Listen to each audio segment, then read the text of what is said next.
Well, this is exciting. It's April 8th, about 3:30 in the afternoon, April 8th, 2021, and I'm about ready to make the first cut to start building the benchwork for my model railroad.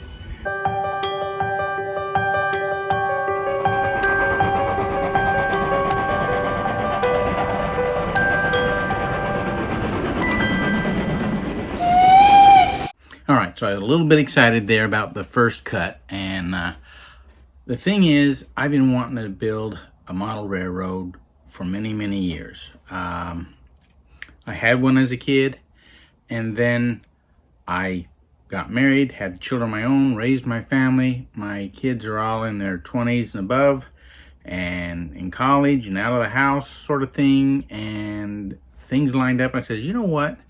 I said I wasn't going to build one, but I've changed my mind. I'm going to build a railroad. And so this is how I'm building my benchwork. Now, the thing to think about when you're laying it out to build your benchwork for your railroad is the room you have. Now, a lot of folks, they start out with an 8x4 board. And that's all well and good. But sometimes you might think about putting it around the wall. And I thought about going around the wall here in the garage. But I built a workbench and I've got cabinets. And my wife parks in the other stall on the other side. So going around the edges, while I would prefer to do that, isn't the way to go. So I've decided to build a table. And instead of an 8x4, I'm going a little bit bigger. And those in the know that have many years of experience will probably raise an eyebrow when I say it's going to be 10 foot long, no problem, by 6 feet wide. And there's a problem. Perhaps. We'll see. But I'll show you the blueprints and things. But the thing that you have to think about when you build your own workbench is the space available and what your long-term vision is on what it is that you want to do. For myself, I've got some constraints. I've got a garage full of junk. I probably ought to go through and get rid of a bunch of this stuff. I've got things squirreled away in the ceiling and on the sides. And I'll probably go through and get rid of things as we go along here. But the bottom line is, what space do you have? And what are you going to do to accommodate your layout? You can have as you know, a 3x4 layout. You can have warehouse size layouts. It's all a matter of what it is that you want to do, and in the space and budget constraints that you have. And as I'm filming this, it's April 2021. Lumber prices have gone through the roof. We've had this global pandemic. People have gone out and bought all the lumber up for home projects, and so lumber prices have skyrocketed. So I'm budget conscious because I hadn't planned on building a railroad, and suddenly I've got to add these sorts of things into what I'm doing. So I've got a little bit going on that part as well. So think about what it is that you want to do, where you're going to put it, the supports that you need. 2 foot 16-inch centers, depending on the scale and what you're going to do. I went with 2 foot spacing, or I'll go with 2 foot spacing on my workbench. And I had mattresses in the garage, and I'll cover that later on in the video as well, that I decided I would put under the layout so I can have the space that they're taking up to put the layout in. So with that, let me get into what I did and how I put together my workbench, and maybe you can get some ideas to do your own. So let's get started, shall we? So here's the plans for the workbench I just sketched out on a notepad. The idea here was three sets of legs, and I've decided that I want to be 10 foot long, so 2x4x10 would be right through here. And then the legs, I was thinking 36 inches, but I'll get into that in a second. And then the top view, I've got the spacers on the top, and then here on the bottom, a spacer here and a spacer here for the support. Then the mattresses that I've got will fit up underneath here, and I can move this thing around because I've got these casters that I purchased for it. So I'll put these on the bottom so it'll roll around in the garage. I got a set of 8, so I'll have 2 left over. Here's an isometric view where I've got on the bottom I've got 3 cross beams, 1, 2, and 3. One exactly up 5 foot. I might put another one to put it 80 inches from here up 80 inches, and then that'll be the cross brace for the top of the mattresses, so the mattresses will fit up underneath here. I was thinking 3 feet, and then it's going to be 45 feet from the floor, but after doing some calculations, 39 inches are the length of the legs, and I'll have 6 legs, and then I got 4 cuts of a 5 foot and 6 casters, and then top cross cut beams. So they fit inside of it. So this top beam, this one here is 5 foot exactly and 5 foot exactly, and then these are the 57. So this is the plan. And then the top board's 6 foot, because once you get the 3 inches on this side and 3 inches on that side, that's 5.5 feet. And I thought, well, I could have a 6-inch overlay on both sides. That gives me 6 foot. That'll give me a nice turnaround. So the 8x4 board, cut at 6, cut it at 6. Then I got the 2 foot section on the bottom, 4 foot, and then cut the other one. And then that will give me the top. I like the open bench work, and so I'll be cutting this up and raising things and that, so it'll be kind of a mixture between the open frame and a tabletop. So that's what I'm doing. So I'm using my level as a straight edge, and I've measured the width of the blade to where I'm going to cut it, so I use that as an edge to run the skill saw down the thing. So when the skill saw comes up here, it'll bump up against that, and I can rip the thing clear down. Except I got a problem with the motor. I'm going to have to rethink this a little bit. But anyway, the idea is to run it down here. That'll give me the straight edge, and then I'll use this thing and clamp it down from my straight edge from here on out. So we got to make our first cut for our first quote-unquote 2x4. So we'll give this a whirl. Okay, change in plans. I've moved it closer because the other side isn't there, but I don't have the motor on it. So we'll run it the other direction. And I should get a nice straight cut. I'm going to have to do it in 2 parts, down this way and then turn around and go back the other way. So we'll see how it goes. Well, let's check and see how we did. I was hoping for about 3.5 inches. So do this one-handed here. Whoops. Just a little shy. But for roughed-in what I'm doing, this will work just fine. So I'm going to make my 2x4s, just work my way down this board here and build my 2x4s. So the object is to make a nice straight cut. So I took my square, and I measured 1.25 inches, because that was the clearance between the side of the skill saw and where the blade was.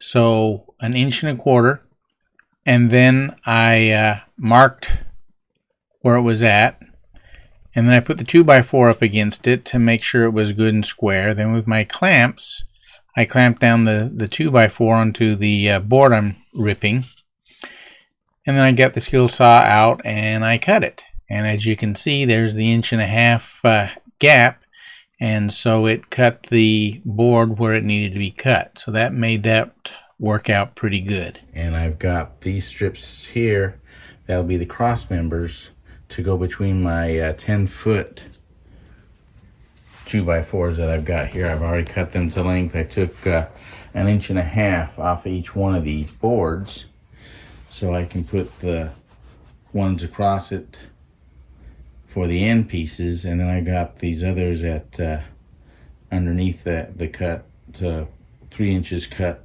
shorter than the 5 foot to make the centerpieces. So there's the beginnings of this. Everything's cut. Next step is to assemble. So those mattresses are going to go under the layout, and they're about 33 inches. So that's the gap I have to have between the bottom and the top to fit them in.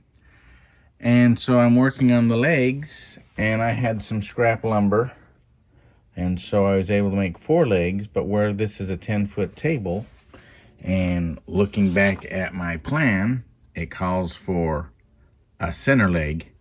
So to do that, I'm going back to the 2x4 method, where I've got the the plywood board method.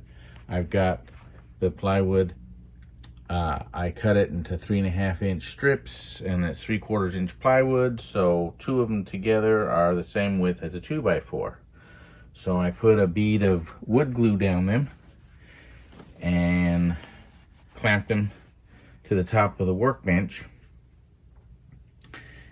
And so now that gives me my center leg. In fact, we'll take the clamps off. See how it did.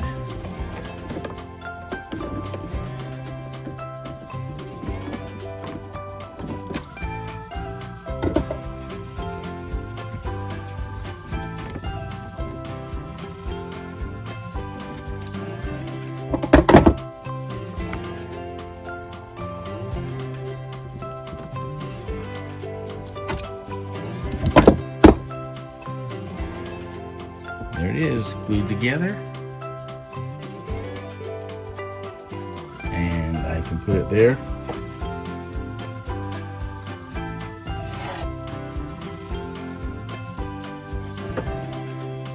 And there's the legs for the table. Then it was time to assemble it. And so I had cut off about 1.5 inches off of the 2x4x10s, and I put each of the rip pieces on either end, and then I went through and put the cross joists every 2 feet to bring that down, because 8x4 board, so at 2 feet it doesn't matter which end I have to put the 2-foot section on. I'll have a place for it, plus it gives it some nice support all the way through.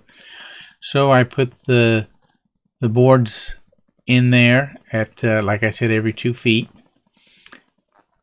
And I was going to put it at the 5-foot center, but I changed my mind because they weren't lining up. So I just decided to go for every 2 feet to get to my 10-foot length.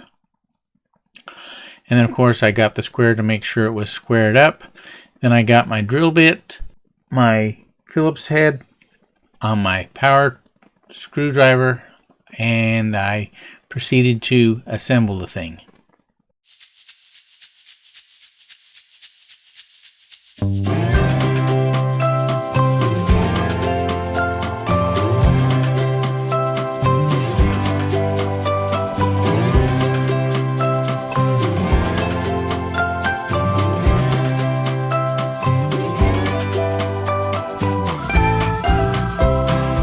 And on the right there is the top part, and then I was here I'm assembling the bottom section that's going to support the mattresses that I'm going to put under this thing.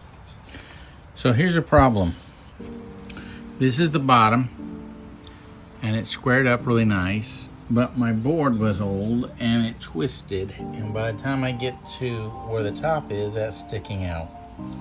So I'm going to undo these screws and then cinch it in tight so this is flush and this will be warped. That's not going to be a problem because I'm going to put this cap on it, and I've got that happening over here. Let me walk around and show you. I've got it squared up down here where the top is going to be, and then it warped around, and that's bad. But I put this cap on it. I can screw it in here, here, and here. And then I'll put the wheel on top of that. Then this thing, yeah, is bowed, but I've got it attached here, and I got it squared up at the top of the table. And then I'll have a wheel here, and I'll put a cap on that and put a wheel there. What I didn't realize when I used these boards, when I planned on it, is how warped they had become. And I don't have the money to go buy some more right now, and I don't want to hold the project up. So I'm going to use what I've got on hand and make it work this way, and then see what we can do. Well, the wheels are now connected. I've got 1, 2, 3, 4, 5, and 6. So now we just need to get this sucker flipped over, and we can attach the tabletop, and we can start planning where the track plan. Well, here it is. The bench work is complete. Now I've got to figure out how to do the top, and that's going to depend on the layout, because this is going to be a combination of open bench work and tabletop. So there's the bench work. It's 5 foot by 10 foot, and I plan on having a 6 foot top on the thing, so it'll be, the top of it'll be 6 by 10. So that is, this part is complete. Now I get to focus on layouts and a few things. So we have a start, and there's a whole lot more railroading to come. There it is. The bench work is completed.